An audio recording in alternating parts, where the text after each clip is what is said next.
this segment, we are happy to feature the third of our three artists guests or arts guests here with the FlipSide tonight. We're pleased to welcome Barry Harbaugh. And Barry, I called you director before. What is your official title with Potomac Playmakers? Is it director or president? I'm actually president. Okay, apologies for that. So president of the board or president of the? President of the board. Okay, good. Excellent. Well, welcome. Thank you. Tell us about the Playmakers. Tell us about the history. Potomac Playmakers was originally started by the Women's Club as a drama club for the membership and the women that were living there. And then in 1926, November 8th, we signed papers to become our own separate independent entity and become incorporated. So we are 91 years old this past November. And we are the fourth or fifth oldest continuously operating community theater group in the nation. So not just the second oldest in the state of Maryland, but we're the oldest in this country. Okay, excellent. So as I know you, Barry. We'll just go ahead and put it out there. We worked together at the Potomac Playmakers and several shows together. What was the latest big performance you guys starred in? Together, All My Sons? Yeah. All My Sons. All My Sons and Arthur Miller drama that you attended as well, Ron. Yes. So, if you could tell our audience how do we attract the talent for the shows, and how can you get involved, whether it's from volunteering or actually being behind the scenes or in the show itself? Do you guys take donations? That's another good I'll one. let him take that one. Oh, absolutely, absolutely. So cover all three. Yes. We are an all-volunteer organization, so nobody gets paid. None of our board members or technicians, actors, directors get paid. We do have open auditions that we promote through Facebook, various websites, our own website, which is www.potomacplaymakers.org. Don't do anything other than .org, O-R-G, because something else will take you where you don't want to go. And we also do with print media, the newspaper, magazines that we advertise or promote our auditions. We're always looking for volunteers to work backstage, help us with advertising, sales, promotions, fundraising. Right now we're going to be kicking into a big fundraising promotion to help get our new building kicked off. Playmakers is pregnant. We are expecting a building which is due hopefully in September, that we will have that up and running and all set up. And so we do take in-kind donations as well, materials, props, costumes, building materials, as well as financial, heavy on the financial donations, grants. We do a lot of grant writing. A member of our board spearheads that and has done a wonderful job. The Arts Council is a very big supporter and helped us kick off this season.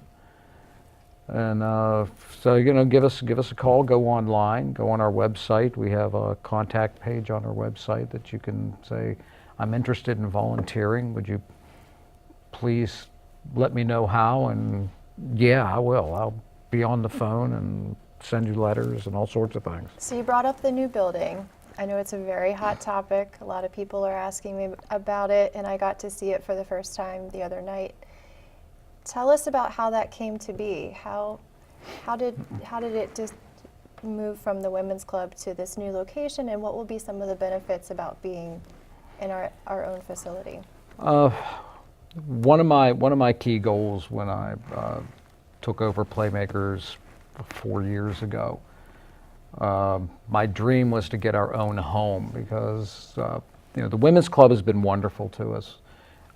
We've been there for almost 91 years, almost the entire 91 years, and it's just time to get out of mom's basement and find our own place, so to speak. And in order for us to grow as an organization and as a business, because even though we are a nonprofit, we are a business, and to expand our offerings, we need to be able to control our scheduling, which has been hit and miss. The Women's Club has been working with us, and we've done well, but we need to do more. So we really started in earnest last year, looking for a building. We had looked at a couple downtown, and things just did not work out. We had a couple of offers with some of the other towns in the county to move out, and my wife Dawn and I were driving, and we're headed up 144, and she noticed the church was for sale. She says, "That's for sale." And I said, "What?" So we turned around and went back and kind of took a cursory look at it, walked around outside and wrote the number down and made the contact and got into the negotiations, and we now own it, free and clear. Thank you very much to a generous grant from the Stein Foundation. $155,000. Pat and Lee Stein gave us a grant that was very generous, so we don't have a mortgage. Wow. Which is great. So now we don't have. Not only do we not have to pay rent, we don't have to pay a mortgage, so we can. But that's just for the building. With the upgrades and renovations that we need to do, we're still probably looking at $70,000 to $100,000 that we would like to acquire, like to raise in order to get some things done. Well, just tech equipment is not inexpensive. No. Fortunately, we had gotten a lot of grants. We'd gotten a grant from the Funkhauser Foundation to update our new lighting equipment. So we do have several new LED lights, getting away from the old incandescents that are hot. And use a lot of electricity. Hot and expensive, Right. and not easy to replace anymore. And dangerous, quite frankly. Yes. Yeah, they are. I made the mistake in previous organizations of inadvertently touching a Me too. hot incandescent bulb, and they do leave a mark for a while. Let me ask you a question about memorable performances, but how much time does it take? I think you normally have, 5 nights of each performance. How much time does that take? And within these memorable performances, does any take longer? Does some come easier or some harder? And how do you, as you talk about that, encouraging people to become involved as volunteers? And do you have to be a certified actor or actress? As far as acting ability, the only thing you need is the desire. We are inclusive. We don't require that you be equity or SAG. The only thing that we require is that you be committed, and if you're a novice, that you're willing to work with those of us who have been doing this I've been doing it for 45 years. Other members of the organization and board members have been working as professionals and are retired or have given it up for whatever reason. So, we do have that benefit of their knowledge and experience that they can learn from if they're willing to. And that's all that we ask for our performers, is that you be open-minded, you be willing to, and you commit, because it is 8 weeks. From audition to opening nights is an 8-week stretch, and we usually rehearse 3 nights a week. Wow, that's a commitment. So it is a sizable commitment, and then we have what we want to expand to is back-to-back weekends that we will be doing our performances, and of course, we're also doing musicals, which do take a little more time to put together than say your standard dramas and non-musicals. Some of the dramas get a little more in depth with character study. When we did Arthur Miller, we had a lot of extra rehearsals. A lot of the cast members would get together on their own time, which is always an option and suggested. When we did Who's Afraid of Virginia Woolf, that was a very difficult show to do because of it being such a heavy drama and dealing with such family issues of alcoholism and abuse. We did the Laramie Project several years ago, which was another one that required a lot of extra time, a lot of extra rehearsal. Laramie Project dealt with the murder of Matthew Shepard in Wyoming, college student that was beaten to death because he was openly gay. So, and that goes into a lot of the projects that we started when we rebooted 4 years ago, is we try to do one show per season that is what we call an actor's show, something that an actor can sink their teeth in, but also that has community and social relevance, which, as I said, we did with Laramie Project.